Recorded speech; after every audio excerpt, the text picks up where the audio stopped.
Mexico. Color TV was invented in Mexico. In 1963, a gentleman called Guillermo González Camarena created the trichromatic sequential field system, a system that transmits moving images across a spectrum of red, green, and blue, hence creating a spectrum of color which allowed for TV to reach beyond the limits of black and white. So if you are enjoying Mexico at this year's World Cup, you will be enjoying it via a means that they themselves invented. Mexicans are the largest consumers of Coca-Cola anywhere in the world. It is believed that in some places in Mexico, people average 2.2 litres of Coca-Cola per day, roughly the equivalent of 6 regular cans of Coke every day. If you help yourself to a drink during the tournament, just know there are probably plenty of Mexicans doing the exact same thing in front of the screen. The comet that killed off all the dinosaurs landed in Mexico. It is believed that the comet crashed into Earth on the Yucatan Peninsula, leading to the creation of the Chicxulub crater. The center of the impact was off the coast of the country, but the town of Chicxulub Pueblo is named after the crater. South Africa.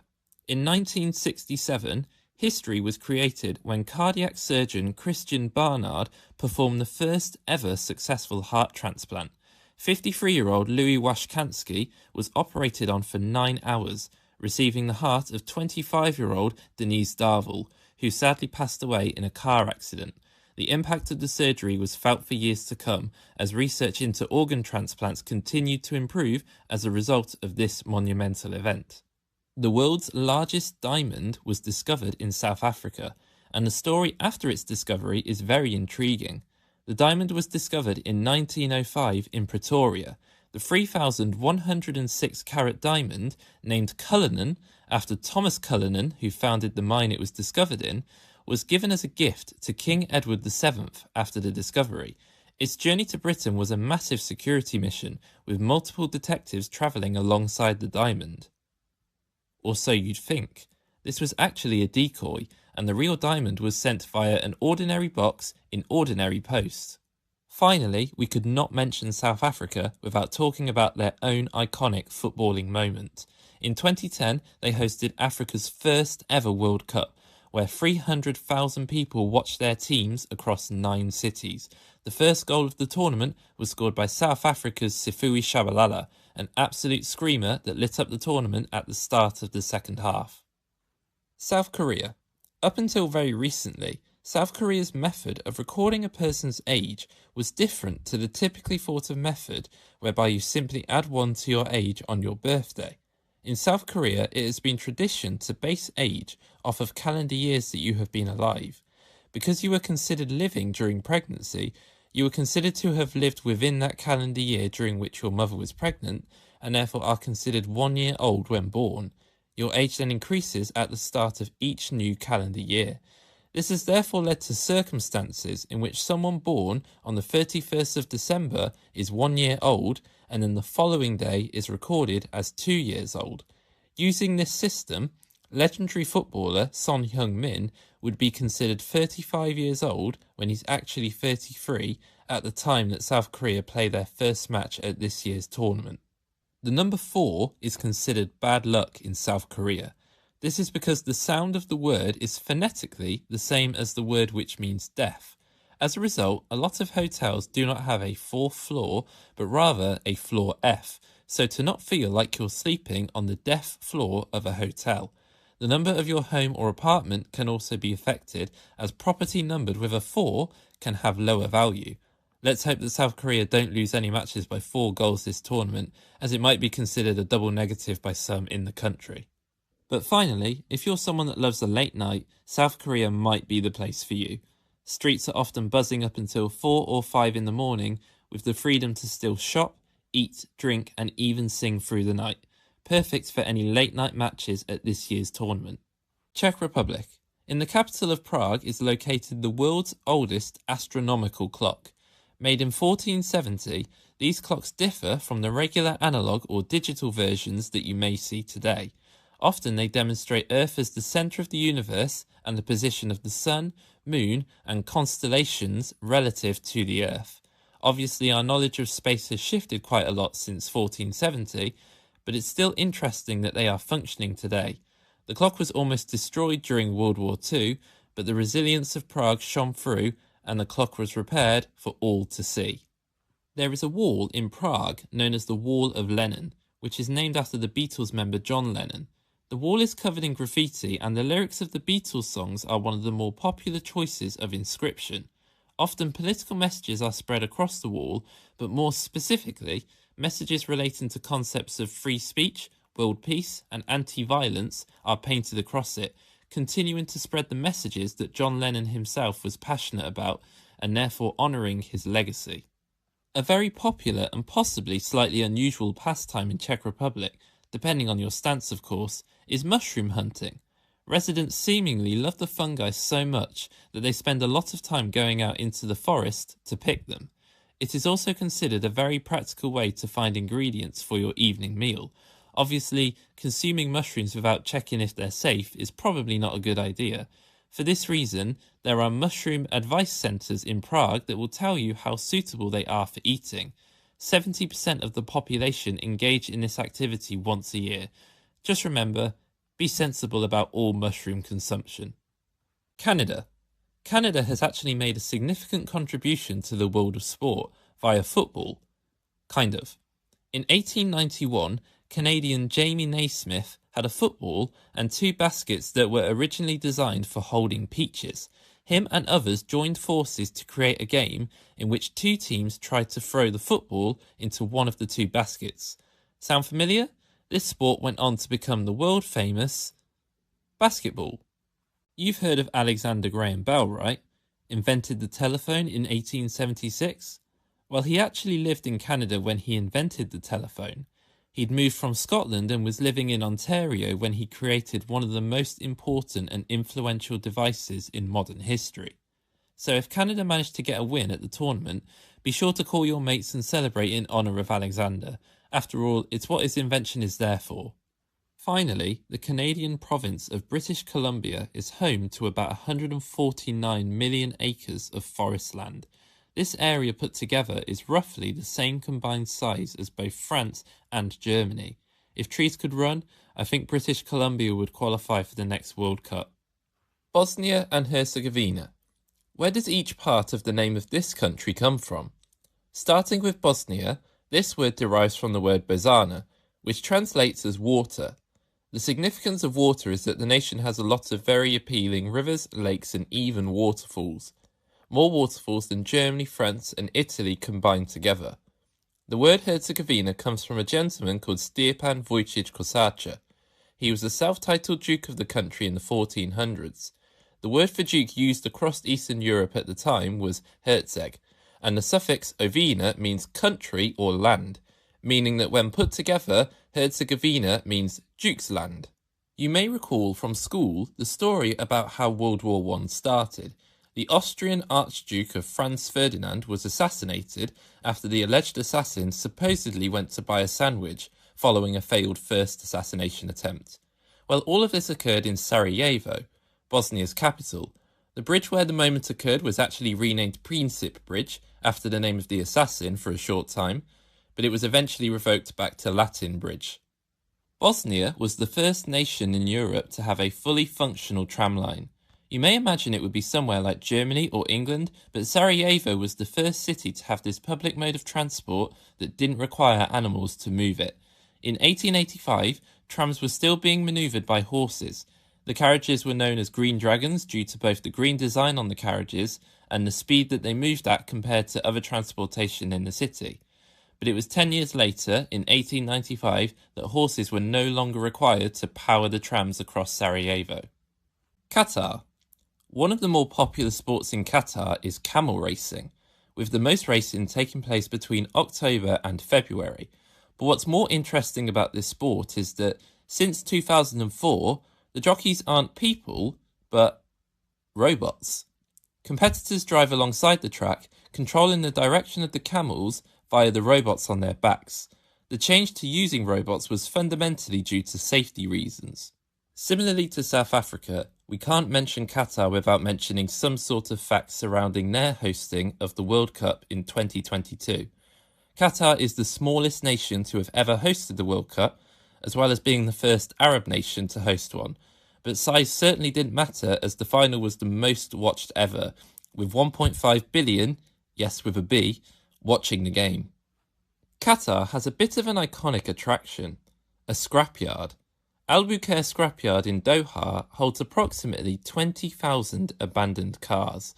Cars are a staple of Qatari culture, so the nation has ended up gathering a rather large collection of these dusty abandoned vehicles in the middle of the desert, although there is hope for a designated car museum to be built at some point in the near future. Switzerland.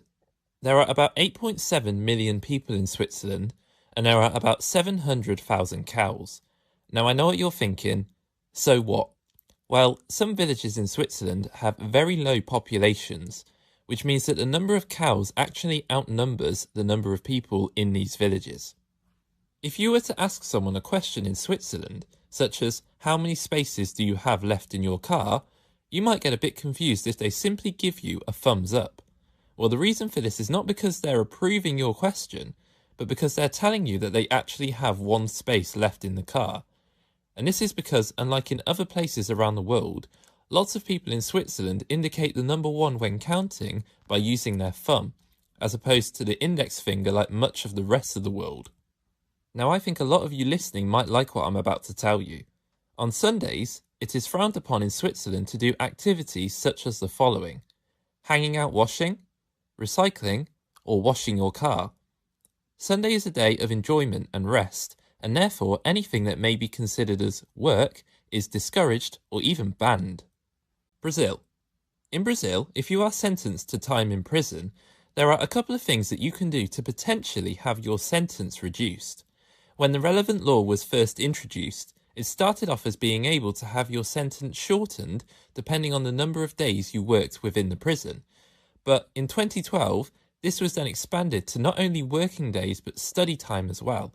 This means that for every book that you read, your sentence will be reduced. Rio de Janeiro in Brazil is quite famous for its carnivals, so much so that it draws in 2 million people per day. Yeah, they are very popular.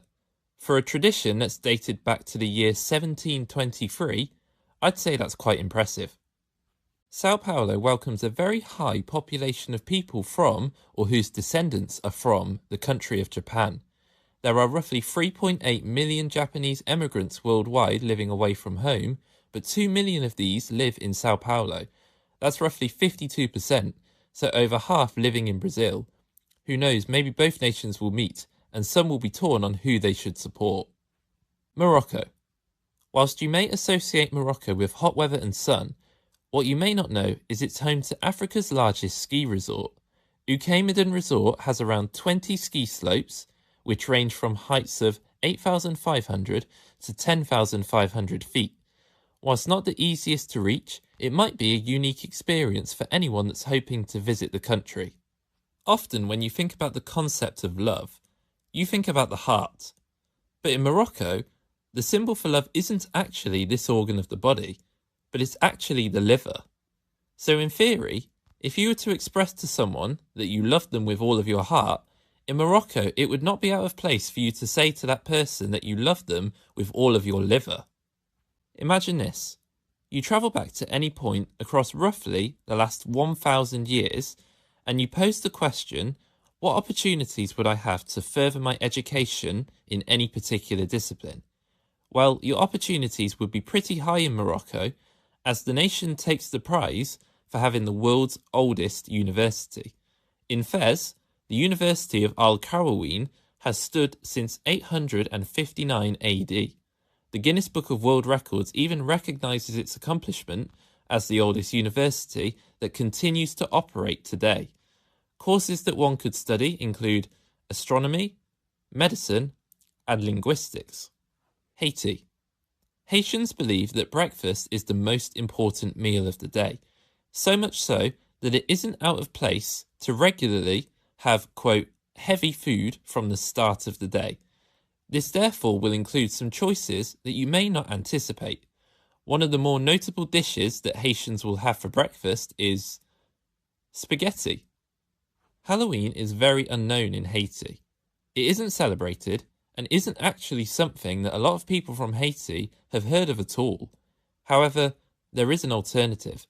Similar to Day of the Dead or Dia de los Muertos in Mexico, Haiti celebrate Fegede. This celebration throughout November involves activities such as cleaning cemeteries and painting graves, the latter being done to welcome spirits who are believed to be visiting at this time of the year. As a mark of celebration of its cultural roots, Haitians traverse the country via tap-tap buses. These are brightly coloured buses that follow specific routes, but also allow for passengers to depart at any point. They are usually full to the brim before departing, but tap-tap buses honour the creativity and spirit of Haiti and its people. Scotland.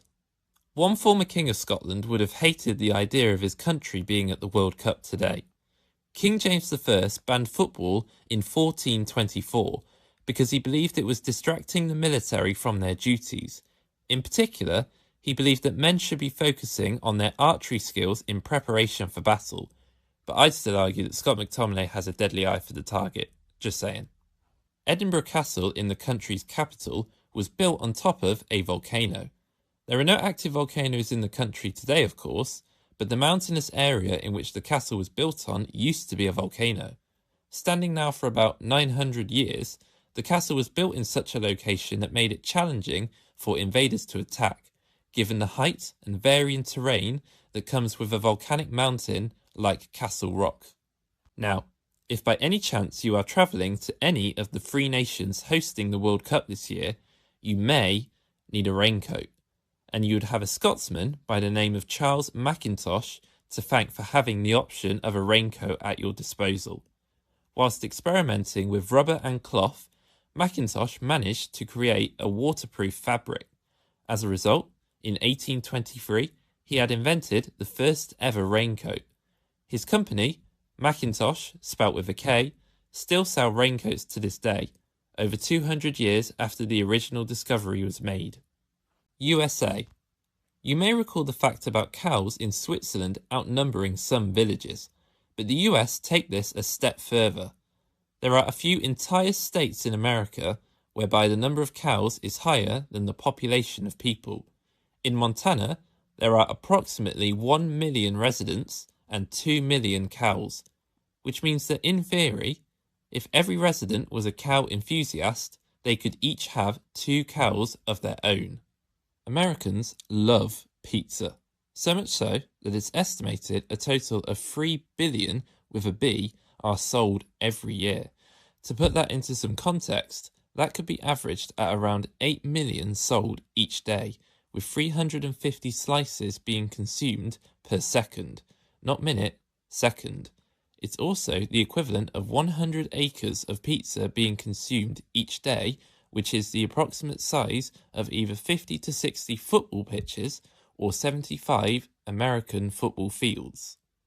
In 1948, in Connecticut, 2 men were arrested for selling a particular food item not considered adequate by the authorities. That item being pickles. How did the authorities determine that they weren't suitable to be eaten? By dropping the pickles from a height of 1 foot and seeing if they would bounce or not. The pickles did not, and they were then destroyed. Whilst it has never been written in any law in any way in the US, this event sparked a belief for many years that it was illegal to sell pickles that didn't bounce when dropped from a foot high. Paraguay. The majority of Paraguay either speak one of 2 languages, Spanish or Guarani.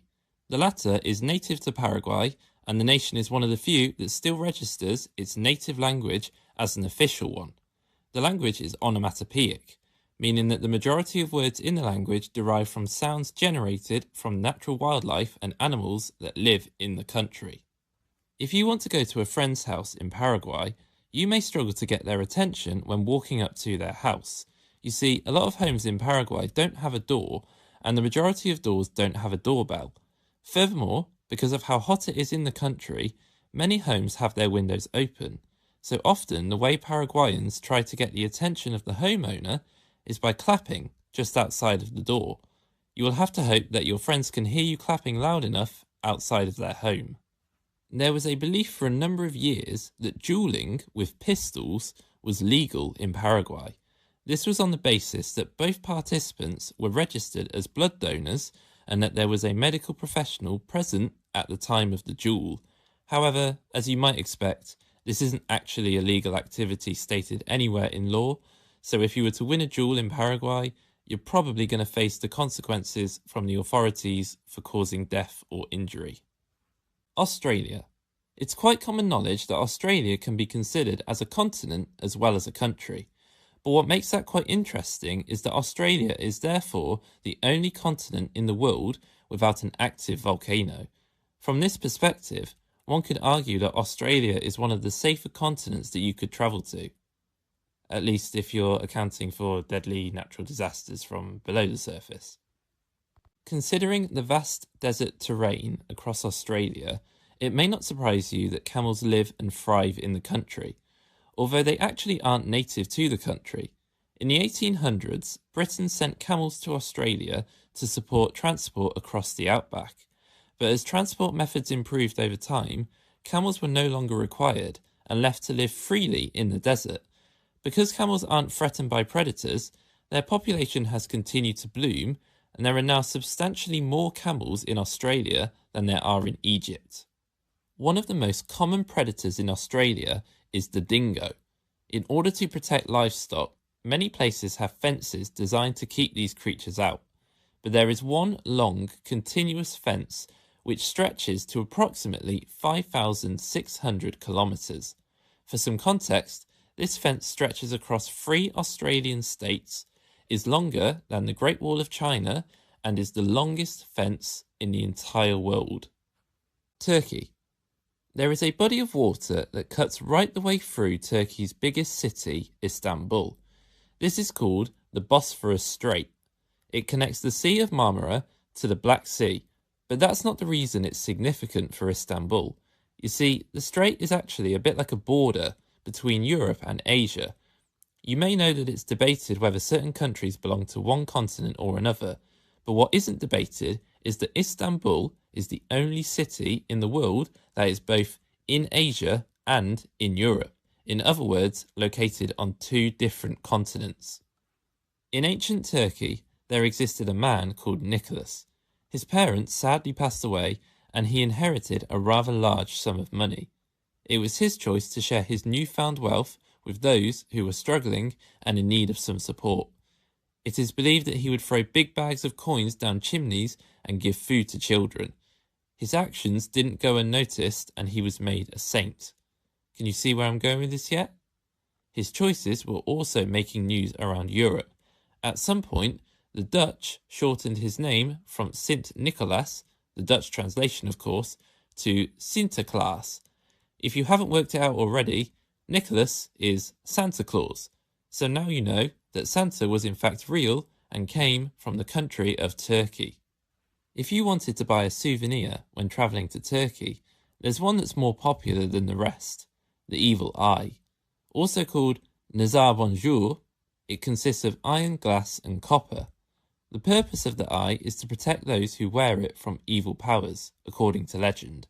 A person who looks at someone with a glare of jealousy will cause that person to be vulnerable to pain or possibly worse, again according to the legend.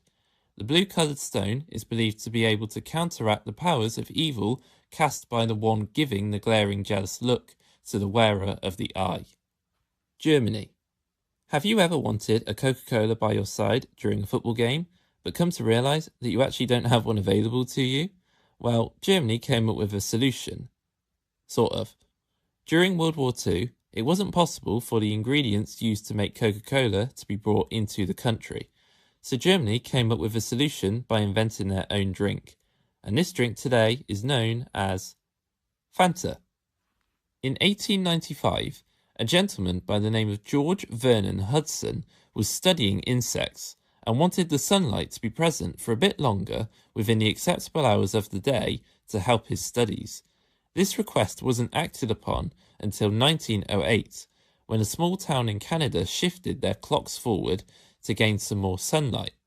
But it was Germany who, in 1916, were the first country in the world to implement a nationwide shift in times to allow for more daylight hours.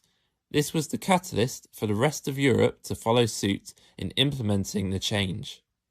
It isn't actually considered illegal to escape or attempt to escape jail in Germany.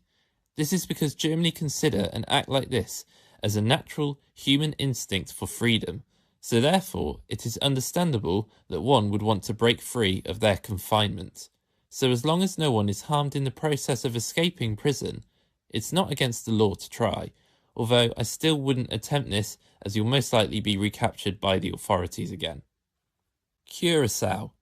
If you were to ever visit Curacao, you might find that there are a significant number of colourful and vibrant buildings lining the streets. It is believed that the reason for this is a governor from Curacao in the 1800s was having trouble with headaches due to the reflection of sunlight being worsened by the white painted buildings. Therefore, as a result, buildings were painted a variety of colours in order to reduce the problems related to visibility, although it is worth mentioning that the buildings also very much play their part in helping to define Curaçao's culture. Curaçao's official language is Papiamento, which you probably haven't heard of before, but if you heard the residents speaking to each other in the language, you might be confused about how familiar it sounds. That's because Papiamento blends 5 different worldwide languages into its own. These are Spanish, Dutch, Portuguese, English and French, and there are even some African languages sprinkled in there as well. And finally, we simply can't talk about Curaçao without mentioning their monumental effort and success in qualifying for this year's World Cup. Whilst it could be said that they are technically not a country, as they are under the control of the Netherlands, they are still the smallest territory or nation to have ever qualified for the World Cup. Across qualifying, they won 7 games and drew 3, getting a draw with Jamaica in their last game to secure their spot. With a population of just 150,000, similar to that of Cambridge in the UK, it really is a wonderful achievement. Côte d'Ivoire. Côte d'Ivoire is home to the world's largest church. The Basilica of Our Lady of Peace of Yamoussoukro, the capital, has an exterior of 30,000 square metres and can hold up to 18,000 people. The design is said to be inspired by St. Peter's Basilica, one of the most important churches in the world located in Vatican City. The cocoa bean is the primary ingredient for the creation of chocolate, and Côte d'Ivoire is the world's largest producer of the bean. Any chocolate that you have consumed in your life has most likely come from Côte d'Ivoire at some point. Whilst these figures are most likely outdated, to give a rough scale, in 2013, Côte d'Ivoire exported roughly 1.5 million tonnes, about 30% of the world's total and double of second place, which was the country of Ghana. Let's get something straight for this final fact. Is it Côte d'Ivoire or Ivory Coast? The name Ivory Coast comes from the huge ivory trade that occurred in this part of the world between the 1400s and 1600s. Ivory is the material which elephant tusks are made of and holds very high value. Unfortunately, the process of retrieving ivory either involves excruciating pain or death for an elephant. Whilst ivory can be used for purposes such as tools and household items like tables, it's also used for purposes that link to wealth and status. Some examples include jewellery, piano keys, statues, and even chess sets. More nations are making every attempt today to outlaw the trade of ivory to protect elephants and other animals. Going back to the original question, the official name of the country is Côte d'Ivoire. This is a French translation of Ivory Coast, and as French is the official language of the country, authorities honoured this by changing the name to the French translation in 1986. Whilst you may hear the name Ivory Coast being used quite commonly, there is a wide effort being made to reduce any confusion by discontinuing the English version, therefore having Côte d'Ivoire be the recognised name worldwide. Ecuador. The name for the country is derived from the Spanish word for equator, because, as I'm sure you can tell by me mentioning it, Ecuador does sit on the equator. There is even a monument built in celebration of Ecuador's position on Earth, called Mitad del Mundo, which translates to middle of the world, although, slightly awkwardly, More modern tech has revealed that the monument isn't actually sitting exactly on the equator. The true mitad del mundo, as you could say, is a 10-minute walk away from the monument. In 2008, Ecuador became the world's first nation to give nature constitutional rights. What this means is similar to how all humans have an entitlement to a set of basic principles, regardless of who they are. Nature comes under the same bracket within Ecuador. Nature can survive, function, thrive, regenerate, and evolve without humans interfering under the Ecuadorian law. There is hope that this law sets an example moving forward with the aim of protecting nature as climate change continues to bring damaging effects to these parts of the planet. As previously mentioned, Ecuador has a lot to do with the equator, from its position to its name. This means Ecuador can boast a lot of pretty cool things based on its position on Earth. As Earth isn't a perfect sphere, there is what can only be described as a bulge in the planet around the equator. This therefore means Ecuador is the country closest to outer space. Mount Chimborazo's peak is the furthest point away from the centre of the Earth, technically making its peak higher than Mount Everest. And what is most curious in relation to altitude in Ecuador is that water boils at around 90 degrees Celsius, as opposed to the commonly known 100 degrees boiling point in most other places around the world. Netherlands. If I said to you, what is the colour of a carrot? All of you would say orange straight away. But this wasn't always the case. Carrots used to be one of three colours: white, purple, or yellow. The Netherlands became independent from Spain in the 1600s, and this was largely down to King William III. He was also known as William of Orange, with Orange being the name of the place in southern France in which the royal family had originated from.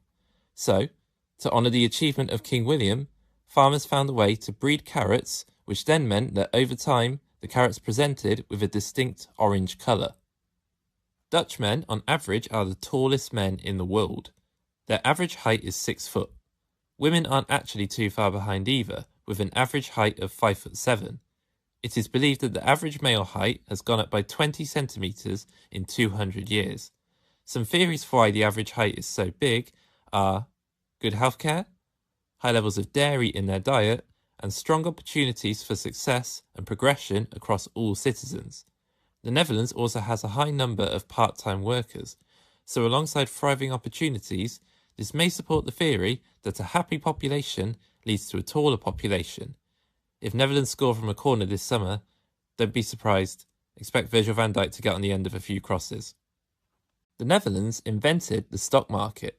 For those who are unaware about the stock market, it's a more virtual marketplace in which you can own part of a company and experience the highs of profit when the company is succeeding, or the lows of losing money when the company isn't succeeding. A company called Dutch East India Company set up the first stock exchange in 1602. Public investors could put their money into the company and experience the rollercoaster ride of the spice trade in Asia, whilst the company talked business on the continent and spices and other valuables were imported into the country. Japan. During World War II, one island of Japan was used for the testing of chemical weapons. It's been said that the test subjects on that island were rabbits. After World War II ended, tests were no longer carried out and there were no predators on the island. This meant that whether they were in fact tested on or not, the rabbits were allowed to roam freely with little to stop them. Today, Okunoshima is colloquially known as Rabbit Island for its large population. It's hard to tell exactly how many rabbits are living in this part of Japan. It's considered acceptable to sleep whilst you are at work in some places in Japan. In fact, it's been suggested that it's actually encouraged.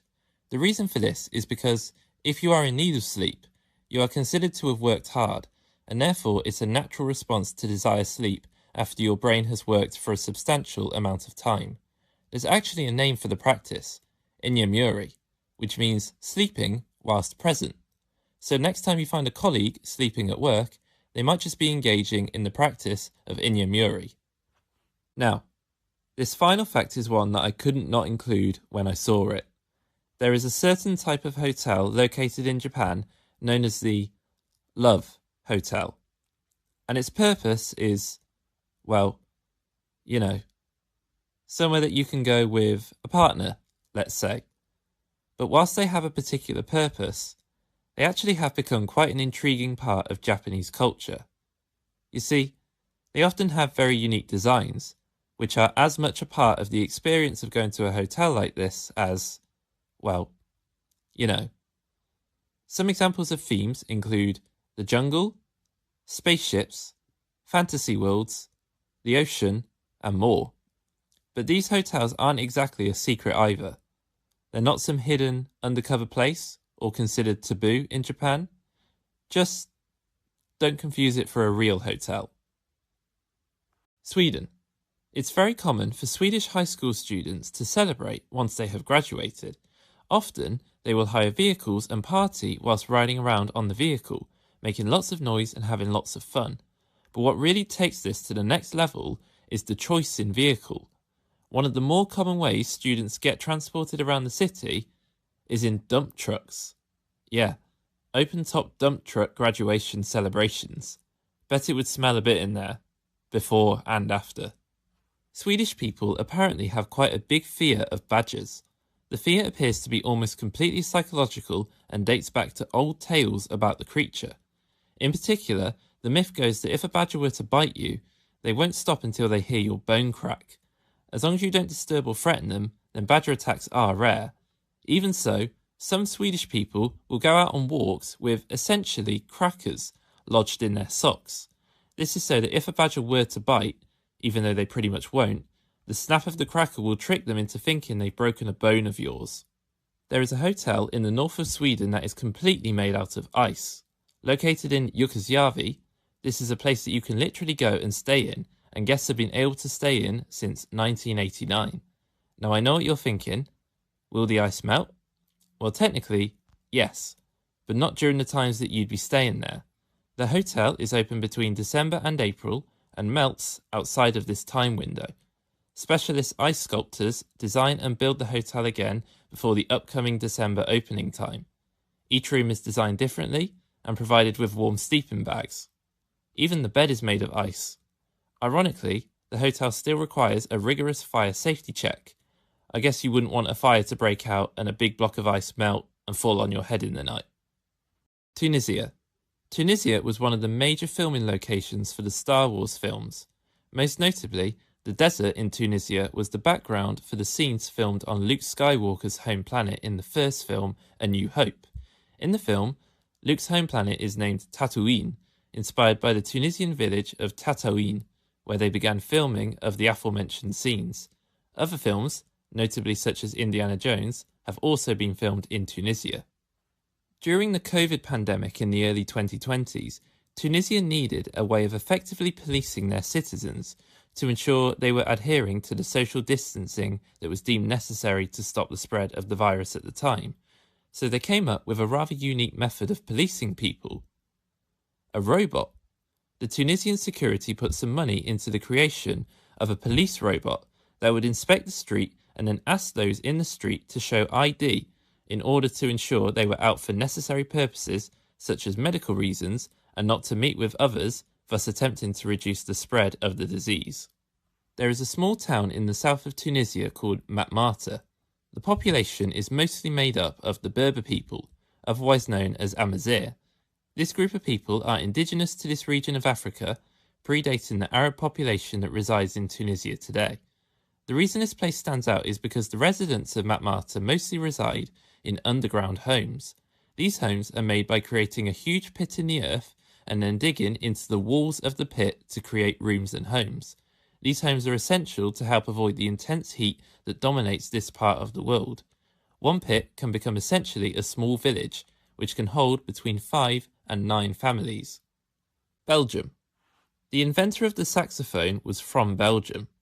Usually, instruments aren't invented or considered to have been invented by a single individual, but a gentleman by the name of Adolphe Sax created the world-renowned instrument in the 1940s, and, as you may be able to guess from his name, he was honoured for his invention when the instrument was named after him.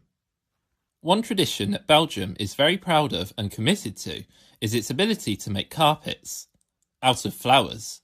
Most notably, Every other summer in Brussels, a giant carpet made of flowers is made that covers the entirety of the Grand Place central square.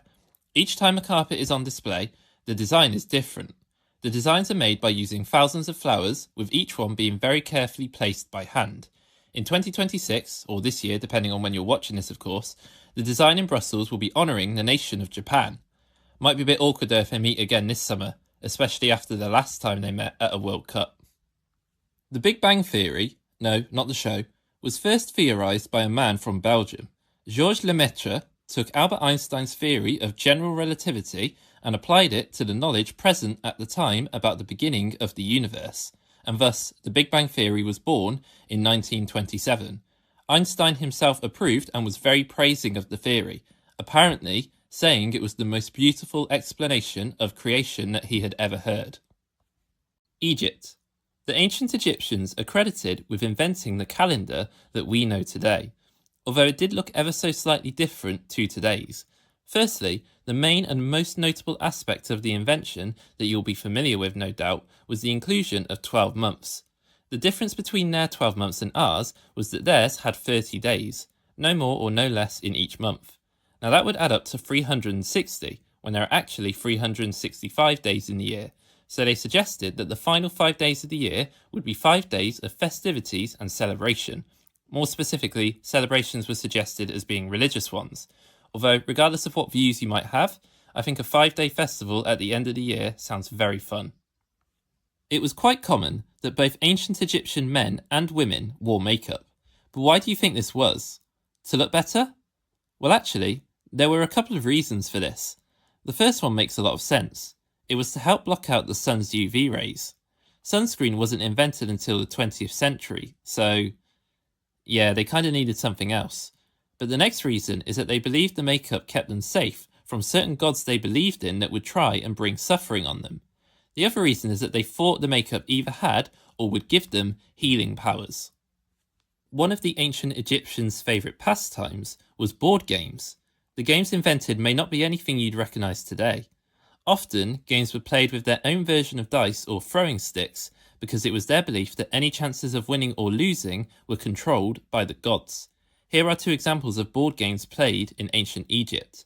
Senet was a game that involved moving all of your pieces down a board and being the first person to get them off the board. Mehen was played on a board that looked like a coiled snake. The exact rules are unclear, but it's believed that the game involved rolling a dice and moving to the centre of the board and then back to the outer part of the board. Maybe you could try one or both of these games at some point with friends and family. Iran. Iran may have been one of the earliest inventors of air conditioning. This was achieved through specially designed towers called bagias or wind catchers. This is how they work. Small breezes would pass through the top of the tower via small slits, as they would appear. This cooler air would then funnel down into the home, naturally keeping the house at a lower temperature. These inventions are very effective and are still being used today. It was an Iranian gentleman who invented and pioneered the wonderfully exciting concept of algebra. Persian mathematician Al-Khwarizmi realized that when one is trying to solve a complex problem using any form of calculation, the answer they are almost always looking for is a number of some sort. So firstly, he began to promote the use of the Hindu numeric system, which is the number system we know today with digits 0 to 9. He realized that this supported the simplification of the language of complex problems. Secondly, while symbols such as X and Y weren't initially used to support the ideas, he came up with 3 key ideas which set the basis for algebra moving forward. These were reduction, writing out a problem in simpler terms; completion, moving any negatives from one side of the equal sign to the other by adding that negative and essentially cancelling it out; and finally, balancing, implementing the same action onto both sides of the expression. Mathematics is always evolving, but Al-Khwarizmi's work shouldn't be ignored considering its influence on modern-day problem solving. The sport of polo originates from Iran. If you aren't aware, polo is a sport that involves riding on a horse and trying to score by hitting a ball with a mallet into a goal, whilst an opposition team tries to do the same thing. The game started off as a military training exercise with up to 100 participants on each team. Although now it's an established sport, the number per team is a much more manageable 4. Formed at some point possibly around 600 BC, the sport became the national sport of Iran for a short time. New Zealand. New Zealand is home to the place with the longest name in the world. Consisting of 85 characters, this place is... I'll be honest, I've got no idea how to say it, but it's on screen right now for your own interest. The place is a hill, which locals called Tomata's Hill. And to be honest, it's just a hill, but there is actually a translation of the name into English. In English, the hill is called the place where Tamatea, the man with the big knees who slid, climbed and swallowed mountains, known as Land Eater, played his flute to his loved one. Well, that cleared it up. Time for another fact about the imbalance between the human and animal population within a country. This time we're considering sheep. Supposedly, at one point in the 1980s, for every one person that lives in New Zealand, there were at least 10 sheep, although today that is now down to about 4 or 5 sheep per person. Still, approximately 23 million sheep compared to about 5 million humans is impressive. The human population is actually about 90% less than that of the UK's, and considering that New Zealand is roughly similar size to the UK, maybe that sheep stat makes sense. The world's first ever bungee jump, established as a business instead of as a one-off stunt, was formed in New Zealand. Located on the Kawaro Bridge in Queenstown, the extreme sport was given free rein in 1988 by a man called AJ Hackett. A year prior to forming the site as a bungee location, he had illegally snuck up the Eiffel Tower, hidden overnight and bungee jumped off the next morning, giving the sport more exposure. Good thing it didn't go wrong, as I'm sure the idea to transform the bridge would have been unlikely. Spain. Spanish people have 2 surnames. This is because Spaniards take the surname of both their mother and their father. Both surnames are present on an individual's legal documentation. The father's surname comes first on a passport, which typically is the surname the person will commonly go by, followed by the mother's surname. One reason both surnames are taken into account is to honour both sides of their family tree. There is a special tradition that takes place during each new year which involves the consumption of grapes.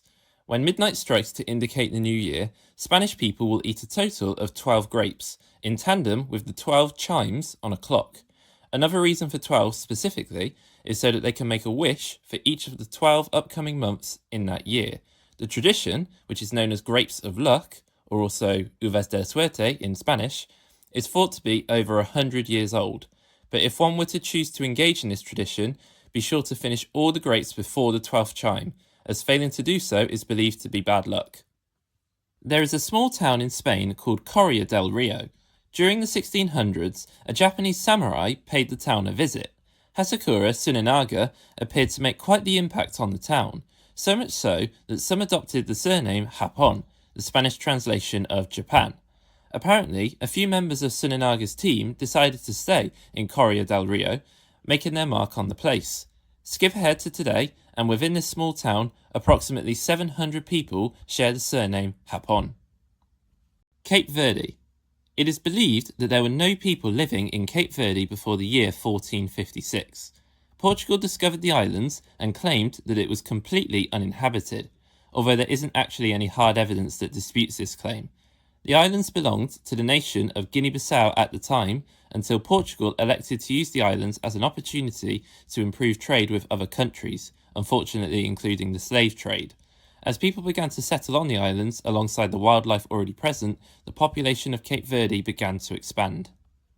In 1968, a ship set sail from Baltimore in USA and headed for Rio de Janeiro in Brazil. The ship suddenly vanished without explanation. A few months later, the ship found itself marooned on Cape Verde. Unfortunately, the crew were nowhere to be found. The ship was carrying a set of organs. The instrument, not like brains and hearts and stuff like that. Local police took control of the ship and began to distribute the keyboards across the country to local schools. With access to what was at the time new technology within the music scene, Cape Verde experienced a boom in its own music scene. The cosmic sound of Cape Verde was born. During the 1900s, there was unfortunately a drought in the country, which led to the death of roughly 200,000 people. As a result, a large portion of inhabitants were forced or chose to leave the island for their own safety. Fast forward to today, and many people from Cape Verde choose to leave the country for work opportunities. Some stay living and working abroad for the rest of their lives. And the net effect of both those who work abroad and the drought is that there are more people with origins in Cape Verde who live outside of the country compared to inside the country. Saudi Arabia. Saudi Arabia boasts having the world's largest airport. Located in Dammam City, the entire site spans across 9,080 acres. This makes the airport bigger than the countries of Bahrain, Singapore, and Maldives. The reason why it's so big is to accommodate for Saudi Arabia's planned growth as a nation over the next few years, allowing for new runways and terminals to be built across the space. Saudi Arabia is the largest nation in the world without a river. There is a lake in the northern part of the country called Dumat al-Jandal. However, it's too polluted to obtain safe drinking water. Instead, Saudi Arabia obtain water from underground reservoirs and via desalination, the process of removing salt from sea or ocean water, although the latter is a very intensive and expensive process. The Abraj al-Bait Towers, located in the city of Mecca, have a clock tower integrated into their structure. The clock face on the tower holds two records. Firstly, it's the largest clock face in the world and is 6 times bigger than the clock face of Big Ben. Secondly, standing at 601 meters high, it's the highest clock in the world. The tower it's located on is called Makkah Royal Clock Tower, and the face itself is lit up by roughly 2 million LED lights. Uruguay. Uruguay have a lot of influential history regarding the FIFA World Cup. In 1930, they hosted the first ever tournament, and not only that, they won the tournament. Consisting of only 13 teams, Uruguay beat Peru and Romania 1-0 and 4-0 respectively in their group of 3. Progressing into the semi-finals, they beat Yugoslavia 6-1, with Argentina beating USA by the same scoreline in the other semi-final. Uruguay then went on to beat Argentina by 4-2 in the final, meaning that on the 30th of July 1930, Uruguay became the first official winners of the World Cup. Every child in Uruguay is entitled to a free laptop. Under the One Laptop Per Child project, every pupil is provided one in school. Beginning in 2009, the goal of the initiative was to reduce the divide across the rich and poor in the country. Demonstrating a commitment to the education of young people across the nation, Uruguay was the first country in the world to run this idea.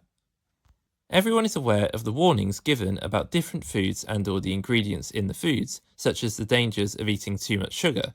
In Uruguay, salt is pretty restricted across the country. For a time, Uruguayans were consuming 2 times the recommended amount of salt in their diet, impacting on obesity levels and blood pressure. To combat this, salt shakers have been banned, it can't be served in restaurants, it's banned in schools, there are warnings on restaurant menus about food with salt in them. If you wanted extra salt in a restaurant, you need to ask the waiter to bring you some. There are a lot of restrictions. Hopefully the people of Uruguay aren't too salty about it. Moving on. France.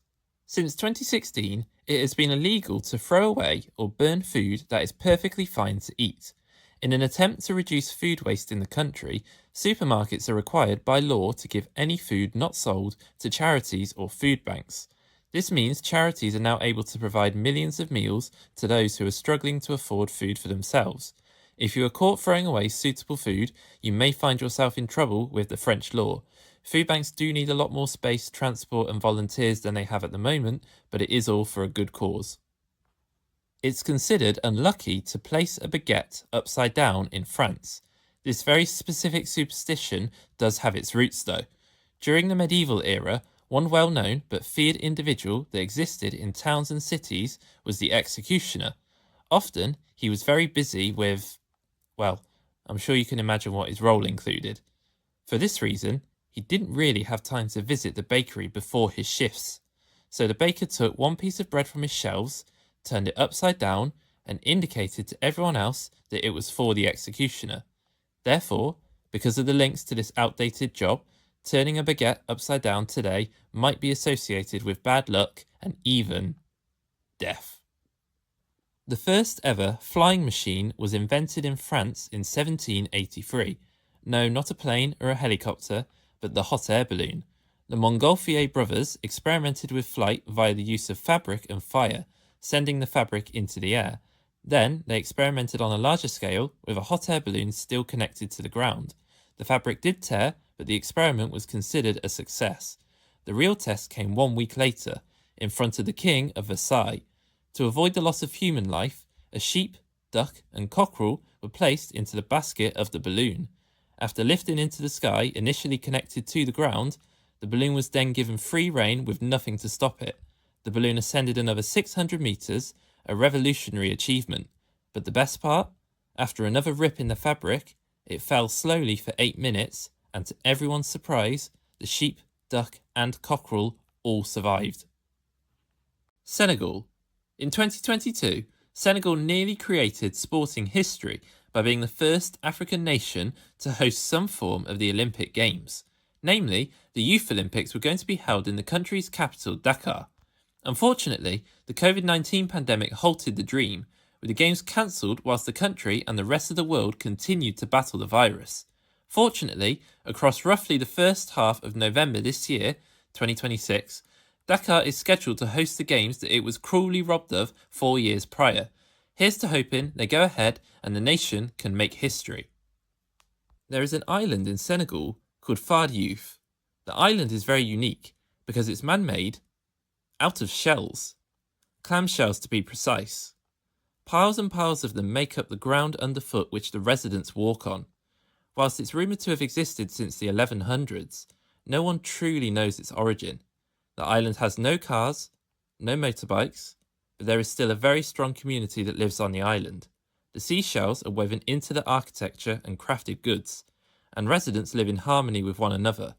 There is a strong Christian and Muslim community on the island, and the town thrives from both the fishing and tourism industries, the latter being understandable due to the curious nature of this place. Now, whilst I have tried to keep these facts as positive as possible, this last one doesn't quite hold the same tone. However, I believe it's important that this topic is covered to remind us as human beings to never go down this road again, and to continue to learn from our past mistakes. Gorée Island sits off the coast of Senegal. For approximately 400 years, this was the biggest hub for the slave trade in Africa. Enslaved Africans would be shipped away from the continent via the island. Often, slaves never came back home, and some didn't even make it to their destination, presumably succumbing to the power of the ocean.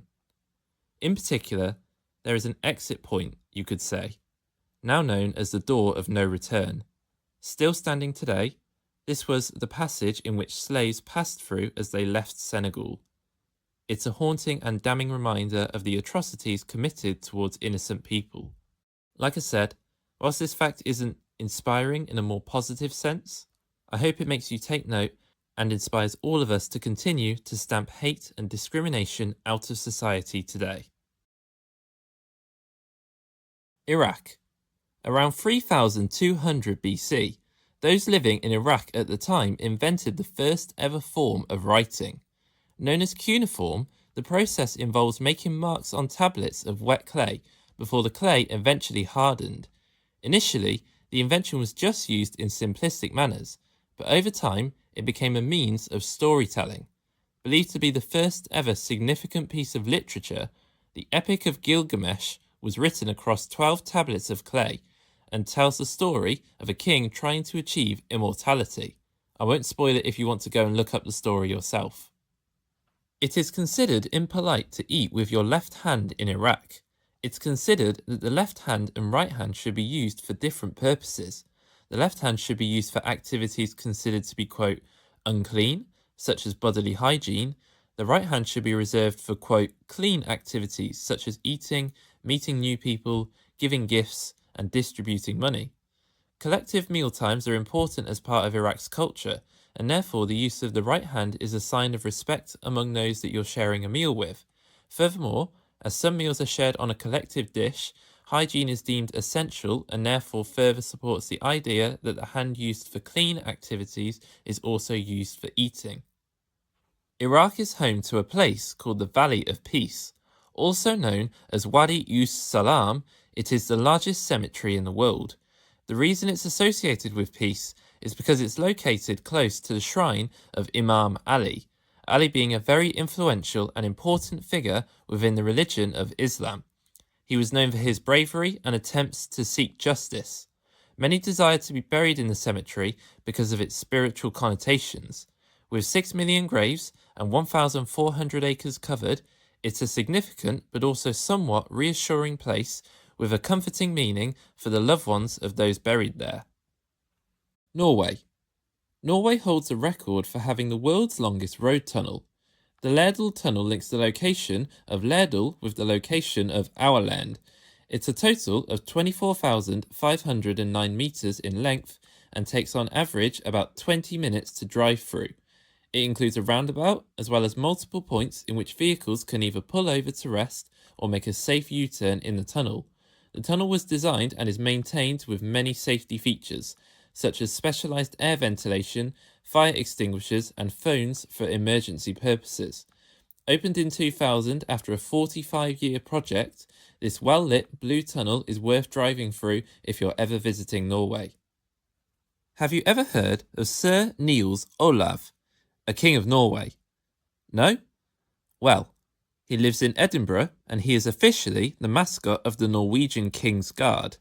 Recently, he was actually declared a Major General because of the example that he sets for others similar to him in his field, let's say. Also holding the title of Baron of the Bouvet Islands, he receives a lot of Christmas cards from members of the military in Norway.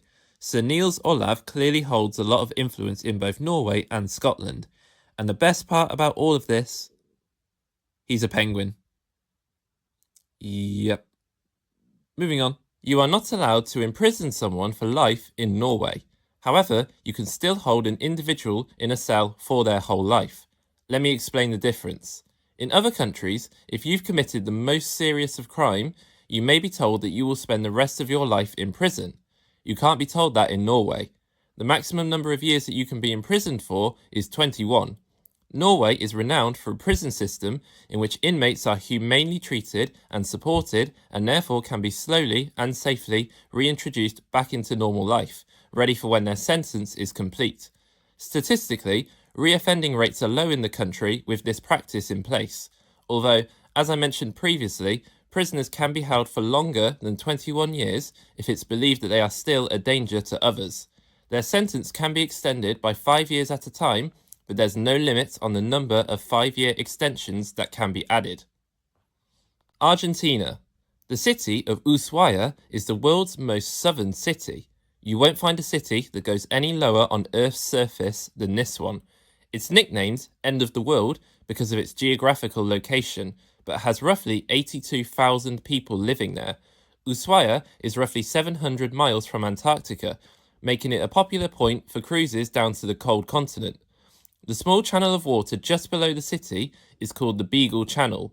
The name was given because of the HMS Beagle that passed through and surveyed the area, the same ship that on its second trip around the world and through the channel brought along a certain Charles Darwin.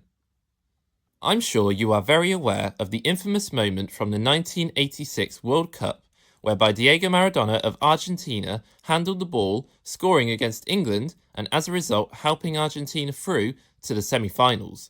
Well, to go along with the theme of Maradona's goal being called the Hand of God, a set of very passionate fans set up their own religion, in which Maradona himself is the quote God that is worshipped. The religion has gained quite a following around the world now since its conception in 1998. There are actually 10 commandments in the religion. To list a few: love football above anything else, name your firstborn son Diego, defend the Argentinian football shirt at all costs, declare an unconditional love for both football and Maradona himself. There's this footballer that's represented the Argentinian national football team. You may have heard of him, some guy called Lionel Messi. I heard he's not bad. Well, in his home city, Rosario, residents are banned from calling their child Messi by first name. Two reasons given for this are that firstly, an increase in children called Messi will undoubtedly cause confusion. And secondly, Messi is exclusively a surname and therefore should remain as such. In a separate area of Argentina, a fan named his newborn son Messi by first name and had to get permission to keep the name for his son, which was given a fortnight after his son's birth. Algeria. If you're familiar with Algeria's location in the north of Africa, you probably have a rough idea of the typical weather patterns in the region: hot sun, lesser rain, etc. But in some parts of the Sahara Desert, namely the parts that cover Algeria, it isn't completely uncommon to see weather that you just wouldn't naturally associate with the region, such as snow. In 2016, in the town of Ain Sefra, it had been the first time since 1979 that snow had reached the country. Since then, there has been snow recorded in this town in 2017, 18, 21 and 22. About 40 centimetres covered the dunes in 2018, although the town is circled by the Atlas Mountains and is 1,000 metres above sea level, so this may explain the phenomenon, although it's still a rarity to say the least. It was alleged in 2016 that pupils sitting their exams were cheating due to the access they secretly, or maybe not so secretly, had to the internet. Following this, the Algerian government enforced a nationwide ban on internet usage in 2018 during the days and times in which pupils took their exams. This ban affected everyone, but ensured that no student could leak the questions or answers. Algeria seemingly continued and continues to do this every year since 2018. Hopefully the pupils revised enough for their exams this year. In 2007, in a town called Tizi Ouzou, there is a story that a man was trying to purchase a donkey from its seller. As they debated about the price for quite a while, the money to be used to buy the donkey lay there unguarded for some time. The donkey in question decided that that money was going to be a nice snack. After it ate the money, the two men got into a heated debate about who now owned the animal. When this case was raised in Algerian law, the quote, lower courts struggled to settle it, so the case was actually taken to the Supreme Court to be settled. I did try to find out the outcome, but struggled, so if anyone does know what happened, please do share in the comments. Austria. An Austrian gentleman called Erwin Percy invented the snow globe in the early 1900s. At the time, shoemakers used a clever trick to obtain more light from a candle. The trick involved placing a spherical glass filled with water in front of a flame. Erwin tried the same trick but in front of a light bulb instead of a candle, to which the experiment didn't quite work. Erwin so happened to have some white powder called semolina lying around. A key ingredient for baby food, he randomly decided to place the powder into a water-filled sphere glass. The powder didn't dissolve and in fact slowly sunk to the other end of the sphere, similarly to how snow falls from the sky, and the rest is history.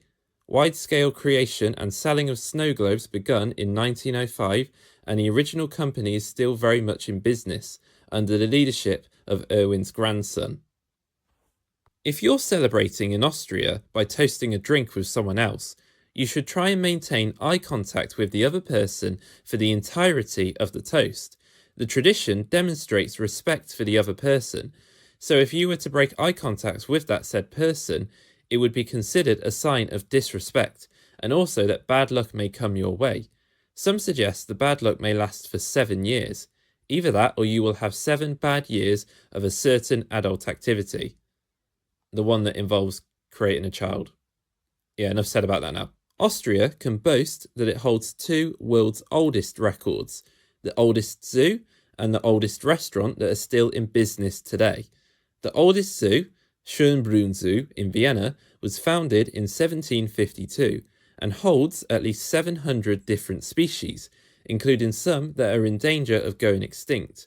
The zoo also actively supports various projects that have set out to try and save different endangered animals.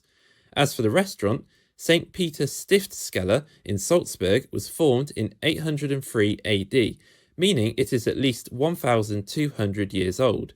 It is believed that Mozart and Christopher Columbus, the man who discovered America, have eaten at the restaurant. Jordan. The world's oldest dam was built in Jordan, although it isn't in use anymore today. Constructed anywhere between 4000 and 3000 BC, Jawa Dam is located in an incredibly dry part of the Black Desert in the east of the country.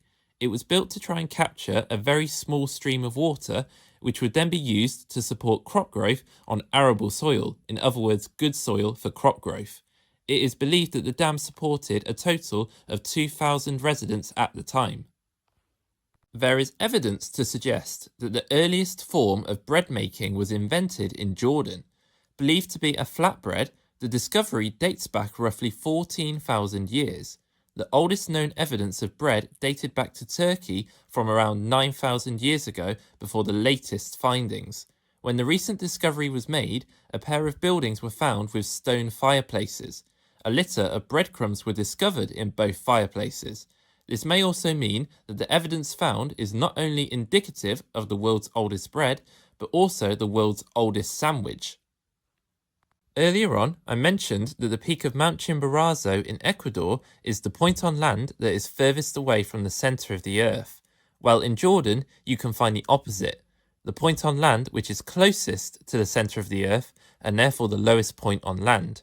The location is in fact the shoreline of the infamous Dead Sea.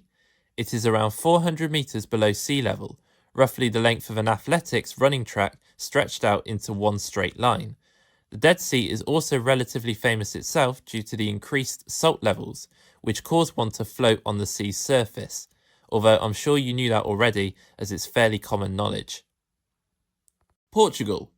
It's believed that Portugal's existence as a country is due to an argument between a mother and a son.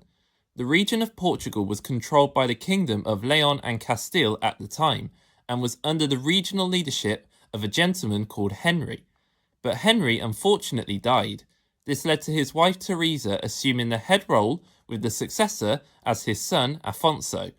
There was now a desire for Portugal to become independent from Leon and Castile. Teresa made allies with the people of Galicia in Spain in an attempt for independence. Afonso disagreed as he worried about the future of Portugal under these forces. Afonso's military went to battle against his mother's allies. In 1128, the Battle of Salmameida took place. This fundamentally had a huge influence on the 1143 ruling that now independent from Leon and Castile, Portugal was its own country, with Afonso as its first king. Which tourist attractions might come to mind if you were to plan a trip to Portugal? Funiculars? Ronaldo's museum? What about a person's head? A serial killer nonetheless. Located in Lisbon's Medicine University School is the head of Diogo Alves. He rather gruesomely took the lives of over 100 people by throwing them off of Lisbon Aqueduct. What a horrible guy. Anyway, he was caught and executed. His body was then given to scientists who studied him. They wanted to know why he would do such a thing, so placed his head in a jar. 200 years on, and his head is still there for you to see, if you want to. Moving on. Lisbon can boast that it has the world's oldest bookshop that is still selling books today. The shop was opened in 1732, meaning it's been nearly 300 years in which people have been purchasing books here.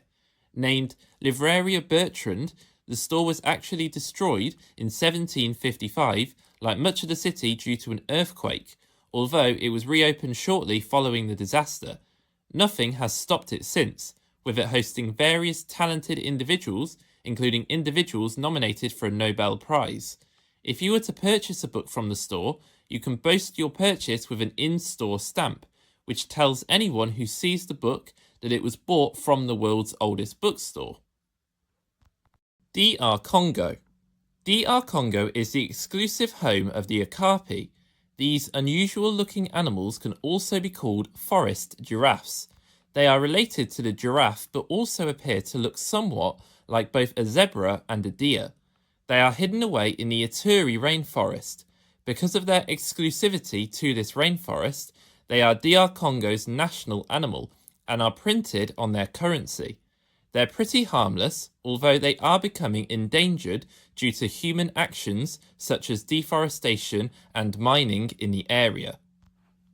If you weren't aware, there are two nations with the word Congo in their name: Republic of Congo, who sadly didn't qualify for this year's World Cup, and Democratic Republic of Congo, the nation we are covering now.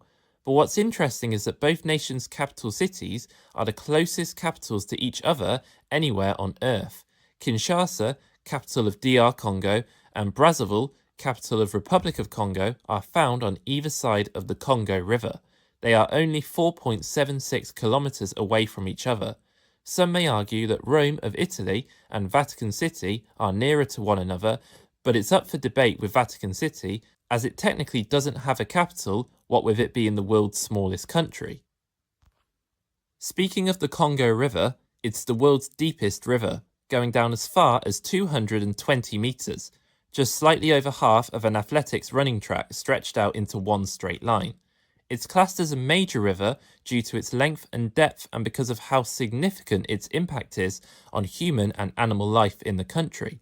In accordance with these reasons, it's the only, quote, major river in the world that cuts through the equator not just once but twice, with both of said points being within DR Congo. It's suggested that the river was literally linked up with the Amazon rainforest when the continents were adjoined on Pangaea. Congo River hosts a wide range of creatures, including hippos, frogs, snakes, crocodiles, otters, and many species of fish. Uzbekistan. Uzbekistan is considered to be what is called a double landlocked nation. To start with, we can define a landlocked nation as one that is completely surrounded by other countries, meaning there is no coastline for that nation. A double landlocked nation is one where every country surrounding it is also landlocked. So there is no coastline in Uzbekistan, but also no coastline in any of the surrounding countries. In order to get to the shore, you would have to travel through Uzbekistan and one other country before finally getting to a nation with a coastline. The only other nation like this is Liechtenstein, although they didn't qualify for the tournament this year, nor in any year, unfortunately. If you are invited to dinner as part of a large gathering, the seat that you are taken to at the table is deliberate. The further away your seat is from the entrance to the house, the more respected you are as a guest. This should be considered as an honour if you are further or the furthest from the door. You are considered to be more protected from potential external threats that may come through the house entrance. Often, the oldest member of the gathering is the one seated furthest away. The furthest seat is also considered to be the most comfortable. The host frequently places his or herself closer to the door to support with sharing and serving food to the guests. Uzbekistan is the location for the world's largest, quote, open-pit gold mine. The Muruntau gold mine in Kizilkum Desert digs up 66 tons of gold every year. This is the second highest of any mine in the world. It is believed that there are over 5,000 tons of gold ready and waiting to be dug up. So, if you wanted to find buried treasure anywhere on Earth, I think this place would be a pretty good shout. Colombia.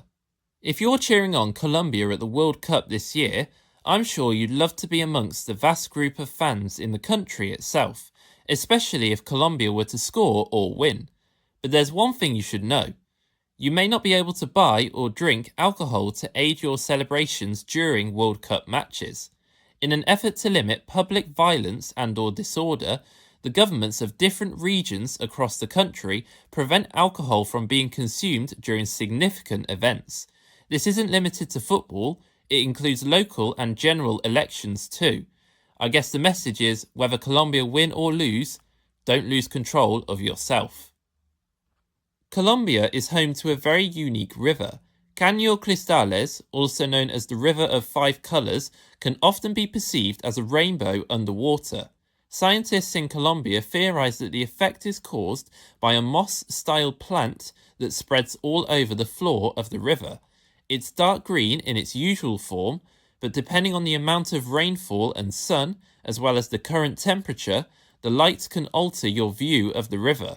A beautiful spectrum of red, blue, green, yellow, or black will greet you as you pass by.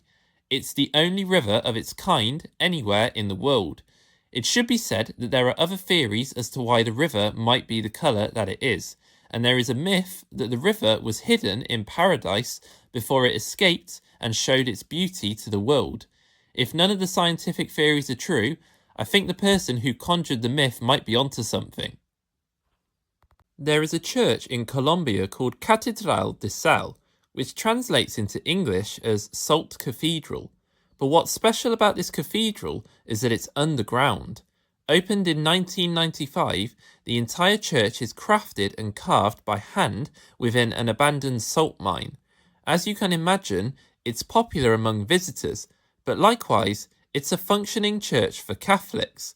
Located in Zibagira, it features multiple sculptures also created by hand, with the entire cathedral sitting 200 meters under the surface.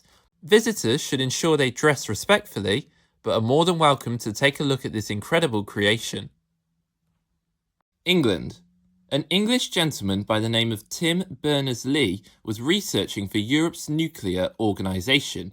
He wanted to share important files with his colleagues in the most convenient way he could find from his computer, so that neither him nor them had to say, "Get up and walk over to each other to view the files."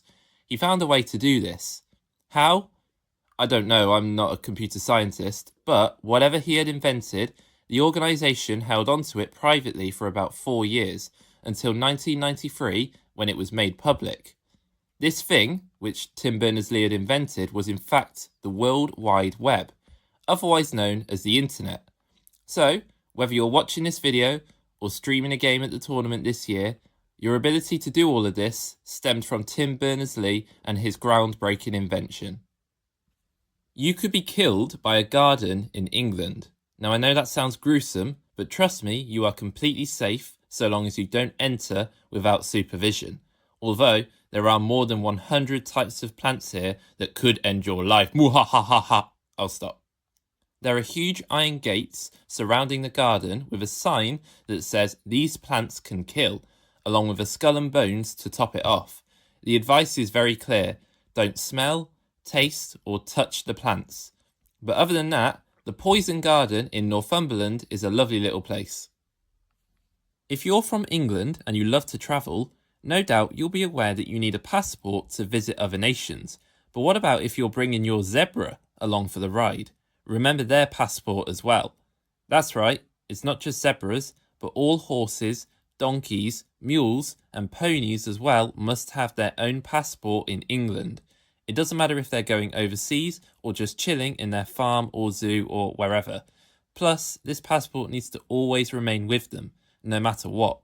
There is logic behind this though, as it means all of these creatures have formal identification, so you can't take an imposter horse or donkey overseas, for whatever the reason might be. I don't know why you would, but then again, I don't own any of these animals, including a zebra, shockingly. Croatia. Another record-boasting country. This time, it's the world's smallest town. The town of Hum, in the Istrian peninsula of Croatia, is the home of around 30 to 50 people.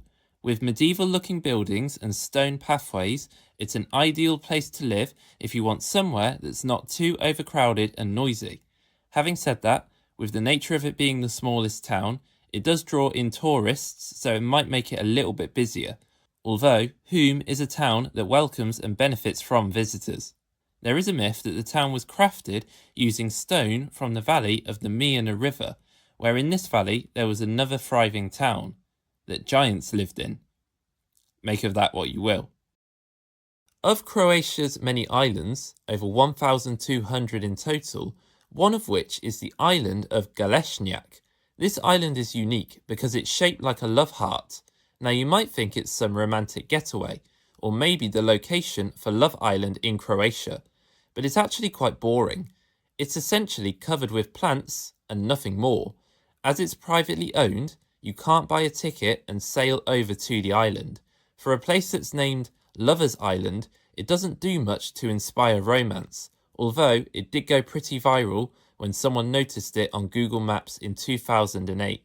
The most fascinating part of this island, to me at least, is the fact that its shape is 100% natural. No person has influenced the satellite view of the island. In the coastal city of Zadar, there is a rather unique but incredible piece of engineering. By the sea are a set of steps. Embedded in the steps are 35 organ pipes. As waves hit the coast, the pipes essentially catch the sounds made by collisions with the shore. Each pipe represents a different chord based on its size and length. The result? As the waves hit the shore at different times, intensities, and different points along the edge, the respective organ pipes generate a set of sounds. It's almost like the sea is playing its own unique, never-ending song for you to listen along to and enjoy. The story of the Adriatic Sea constantly changes in accordance with the time of day and the weather. Ghana. For any nation, having only one lake as a source of water might be a bit of a challenge for the people. Lake Bosumtwi is Ghana's version of this, but Ghana also came up with a solution to build their own extra lake. Lake Volta is the world's largest man-made lake, roughly estimated as 250 to 300 miles long. Travelling from one end to the other would be similar to going from London to somewhere between Newcastle and Edinburgh. Completed in 1965, the lake has major influence on fishing, farming, and electricity across the country. It's also a great way to access the northern part of the country via a boat. Let me put this image on screen. I'm sure you remember this meme. I certainly do. Well, this meme actually stems from Ghana. The men seen dancing with the coffin are called pallbearers. Their job is to provide a, quote, uplifting funeral, to say goodbye to a dear friend or family member with a positive spirit. A funeral in Ghana is considered an important social event. The original idea came from a man called Benjamin Adu, whose aim was to give those grieving the chance to focus on the positive aspects of someone's life through dance and celebration, as opposed to the despair of simply seeing your loved one being taken away. Benjamin mentioned that he saw family members being injured and sometimes fainting due to the toll that grief brought, hence the inspiration to give those who have passed on the send-off that they deserve. Now, admittedly, this next fact may also sound quite morbid, as it again relates to funerals, but it seems like such a unique and meaningful way of celebrating the life of a loved one. In Ghana, when someone passes away, a coffin is designed specifically for that individual. They can be crafted based on interests or lifestyle, but typically the design is based on that person's occupation. There are some quite amazing designs that have been created. A fish for a fisherman, a camera for a photographer, a plane for a pilot, and many more. The Ga people in Ghana believe that we don't stop at death, but continue our lives as normal in the afterlife. So the coffin honours them and reminds others what positive impacts they had and how they were impactful through their work whilst on Earth. Panama. The highest point in Panama is Volcan Baru, or Baru volcano in English. It's an active volcano, but many do climb to the summit of the mountain. The views are rewarding if you reach the top, but there's something extra that makes the journey worthwhile. You can see both the Pacific Ocean and the Atlantic Ocean from the summit. More specifically, you can see the Caribbean Sea to the east, the sea being a part of the Atlantic Ocean, but it still counts. If you do reach the summit, it can be quite cold there, but if one is adequately prepared, I'm sure the spectacle is worth it. The capital of Panama, Panama City, is the only capital in the world that hosts a rainforest inside its boundaries. Parque Natural Metropolitano is a designated park for the rainforest, whereby visitors and residents alike can walk different routes along the forest with a unique experience awaiting each path. The park, established formally in 1985, is protected and supported by law, therefore allowing for the protection of many unique species. These include the squirrel monkey, the keel-billed toucan, and the crimson-crested woodpecker. Plus, there are vast views of the city itself from the top of the Mono Titi Path, one of the 7 designated hiking routes. I would imagine that you've heard of the highly significant Panama Canal that cuts through the country and connects the Pacific to the Atlantic Ocean. The USA had a major influence on the construction in the early 1900s, but the canal was very nearly built in the country of Nicaragua, located north of Costa Rica, with Costa Rica being northwest of Panama. You see, there was a stamp flying around which depicted a mountainous region of Nicaragua, except, as you can see, it wasn't just a mountain. It depicted an active volcano in the country. One passionate individual named Felipe, who wanted the canal built in Panama, sent the stamp to the most powerful lawmakers in the USA. This was enough to persuade everyone that with the fewer number of active volcanoes present in Panama, it was much safer to construct the canal here. And the rest was history.